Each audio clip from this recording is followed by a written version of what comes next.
Praktisi hukum menanggapi kasus penarikan kendaraan oleh debt collector selaku pihak ketiga yang melibatkan purnawirawan polisi berpangkat AKBP.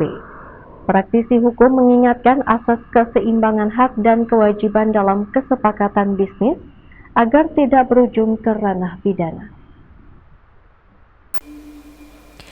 Praktisi hukum Bey Sujarwo menyoroti perkara penarikan kendaraan oleh pihak ketiga karena pemilik kendaraan tidak memenuhi kewajiban angsuran kredit.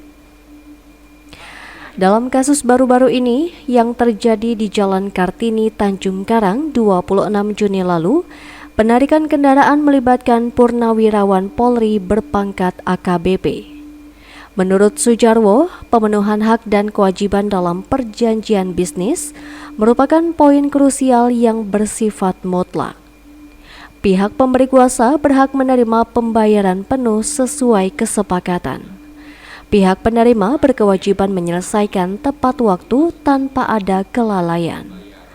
Melibatkan debt collector sebagai pihak ketiga dalam proses penarikan atau penagihan harus dijalankan teliti.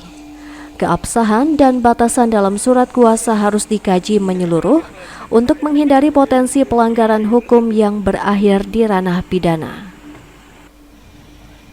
Elemen yang terlibat diimbau untuk menyelesaikan perselisihan secara damai, profesional, dan menolak segala bentuk tindakan pemaksaan di lapangan. Langkah ini diperlukan untuk meminimalisir kegaduhan dan konflik fisik.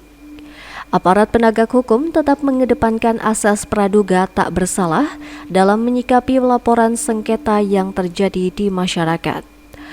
Maka dalam peristiwa ini kalau kita melihat bahwasanya harus menggunakan pihak lain untuk melakukan penarikan-penarikan, kita harus lihat dulu sejauh mana surat kuasa tersebut diterima oleh Matel dari si pemberi kuasa. Ini juga harus kita lihat secara menyeluruh. Apakah dengan sengaja melakukan peristiwa-peristiwa yang mungkin berpotensi melakukan perbuatan melawan hukum seperti yang disangkakan oleh pihak yang berwajib, kita harus utuh kita melihat semuanya itu.